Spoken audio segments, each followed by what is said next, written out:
O'rik Farg'ona vodiysining nafaqat mashhur mevasi, balki minglab bog'bonlar daromadi va eksport salohiyatining muhim manbai hisoblanadi. Bugun sohada zamonaviy yondashuvlarni joriy etish, intensiv bog'larni kengaytirish va xalqaro tajribani tatbiq etish orqali tarmoqni yangi bosqichga olib chiqish maqsad qilinmoqda. Shu munosabat bilan Farg'ona shahrida o'rik bog'larini yangilash va rivojlantirish kelajakka sarmoya mavzusida xalqaro seminar o'tkazildi. Farg'ona Agrostar mas'uliyati cheklangan jamiyati tashabbusi doirasida o'rik bog'larini yangilash va rivojlantirish kelajakka sarmoya mavzusida seminar bo'lib o'tdi. Unda mahalliy soha mutaxassislari, fermer va bog'bonlar, shuningdek Fransiya va Turkiya davlatlaridan kelgan tajribali agronomlar ishtirok etdi. Farg'ona shahrida o'tkazilgan seminarda o'rik yetishtirish sohasidagi ilg'or xorijiy tajribalar, zamonaviy agrotexnikalar va intensiv bog'larni tashkil etish masalalari yuzasidan fikrlar almashildi. Intensiv bog'larni afzal bu daraxtlarning tanasi kichik bo'lganligi uchun ular bilan ishlash qulay. Bunday bog'larda tanasiga yorug'lik tushish, havo aylanish yaxshi bo'lganligi uchun daraxtlar erta mevaga kiradi. Har yili meva beradi va mevasining sifati yuqori bo'ladi. Mevasini terish ham qulay. Ayniqsa bunday ish unumli bo'lishi bilan birga terilgan mahsulotlarning tovar sifati ham yuqori. Fransiya va turkiyalik mutaxassislar tomonidan yuqori hosildor o'rik navlarini parvarishlash, kasalliklarning oldini olish hamda samarali bog'dorchilik usullari haqida amaliy tavsiyalar berildi. Je suis venu aujourd'hui Men agronom sifatida Fransiyadan tashrif buyurdim. Qishloq xo'jaligi sohasida 45 yillik tajribam bor. Asosiy maqsadim Farg'ona viloyatida zamonaviy intensiv bog'dorchilik usullarini joriy etish, meva yetishtirish samaradorligini oshirish va o'z bilim hamda tajribalarimni mahalliy dehqon va fermerlar bilan bo'lishishdan iborat. Bugungi kunda intensiv bog'lar tashkil etish, ilg'or agrotexnologiyalardan foydalanish, hosildorlik va mahsulot sifatini oshirish muhim ahamiyat kasb etadi. Men farg'onalik fermerlar bilan hamkorlik qilishga, ularga o'z tajribalarim asosida amaliy tavsiyalar berishga tayyorman. Ishonamanki, tajriba almashinuvi orqali hududda meva yetishtirish rivojlanadi, yangi imkoniyatlar yaratiladi va qishloq xo'jaligi mahsulotlarining raqobatbardoshligi oshadi. Uchrashuvda Farg'ona viloyatining Farg'ona, Rishton, O'zbekiston va Beshariq tumanlaridagi mavjud eski o'rik bog'larini yangilash hamda yangi intensiv bog'larni tashkil etish loyihasi ilgari surildi.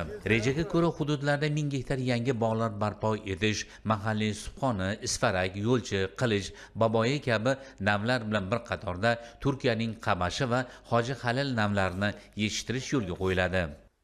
Seminarimiz Farg'ona Agrostar MChJ tomonidan o'tkazilyapti. Asosiy maqsadimiz shu fermerlar, dehqonlarni shu intensiv bog'iga qanaqa yaratiladi, u qanaqa o'zini foyda beradi, shu masalalarni tushuntirish uchun chet eldan mutaxassislar taklif qilganmiz. Asosiy maqsadimiz shu intensiv bog'larni rivojlantirish, ko'chatchilikni rivojlantirish, yangi navlarni olib kelib ko'paytirish asosiy maqsadimiz. Rejamiz o'zi 500 mingta yangi o'sha in vitro ko'chatlarni olib kelib ko'paytirishda hozirgi kunda 150 mingtacha ko'chatimiz tayyor. Teplitsaning ichida ham bor, tashqarida ham bor. Mutaxassislarning ta'kidlashicha, mazkur loyihalar natijasida yangi ish o'rinlari yaratiladi, fermer va bog' egalarining daromadi oshadi, hududning eksport imkoniyatlari yanada kengayadi. Shu bilan birga bu tashabbuslar qishloq xo'jaligida innovatsion rivojlanishni ta'minlashga xizmat qiladi. Intensiv bog'lar ilg'or agrotexnika usullari, ya'ni suv oziqa rejimi, mevali daraxtlarga maxsus shakl berish va butash hamda ishlab chiqarish jarayonlari sababli sanoatlashgan bog'ga asos bo'ladi. Mevaning shakli, rangi va ta'mi jahon standarti talablariga javob beradi. Mehnat sarfi kam, mahsulot tannarxi past bo'ladi. Bizda bog'dorchilik rivojlanayotgan bo'lsa ham hali qiladigan ishlarimiz ko'p ekan. Ya'ni yangi bog' tashkil qilish, yangi intensiv bog'larda yuritish uchun hali ko'p izlanishlar kerak ekan bizga. Shuning uchun hozir bog'dorchilikda yangi texnologiyalar bo'yicha yangi intensiv bog'lar barpo etish uchun hali ko'p ishlar qilishimiz kerak ekan. Daromad olish uchun bog'ni yaxshilash kerak, daromadni yaxshi olish kerak. Daromad qancha yaxshi bo'lsa, bog' ham, iqtisod ham hammasi yaxshi bo'ladi.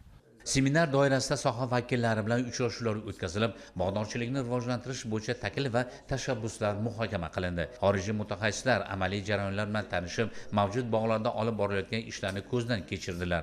Bu jarayonlarda Agrostar kompaniyalari bog'dorchilikda yangi yondashuvlari, ilmiy asoslangan tavsiyalar hamda moddiy texnika xizmatlari bilan bog'bonlarga ko'makchi bo'lmoqdalar. Mazkur loyiha Farg'onada meva sabzavotchiligini yangi bosqichga olib chiqish, sifatli mahsulot yetishtirish va xalqaro bozorlarga chiqish yo'lida muhim qadam bo'lib xizmat qiladi.